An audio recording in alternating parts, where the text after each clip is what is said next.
МИД Таджикистана. Мы получили сигналы СОС из Афганистана. МИД Таджикистана подтвердил прилет более 100 афганских военнослужащих в город Бахтар. Мы получили сигналы СОС, после чего в соответствии с международными обязательствами страны, было принято решение разрешить афганским военным совершить посадку в аэропорту города Бахтар. Более 100 афганских военнослужащих прилетели в Бахтар и сейчас находятся там, сообщили Азия Плюс в Департаменте информации МИД Таджикистана. Тем временем на телеграм-канале Talo News опубликовано видео с подписью: посол Афганистана в Таджикистане Мухаммад Захир Акбар встретился с пассажирами 18 самолетов, прилетевших в Таджикистан из Афганистана.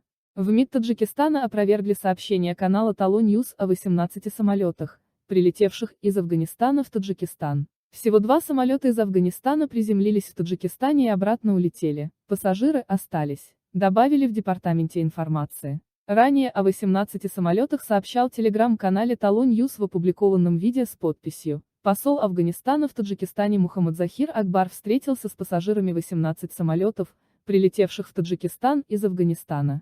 О том, что аэропорт Бахтара принял несколько рейсов за ночь, Азия Плюс сегодня сообщали местные жители, хотя начальник аэропорта города Фарход Абдурашидзода и опровергал это. Эти слухи недействительны, мы не принимали никаких самолетов, аэропорт работает в штатном режиме, сказал Абдурашидзода. В МИД Таджикистана опровергли сообщение канала Talo News о 18 самолетах, прилетевшие из Афганистана в Таджикистан. Всего 2 самолета из Афганистана приземлились в Таджикистане и обратно улетели, пассажиры остались, добавили в Департаменте информации МИД Таджикистана.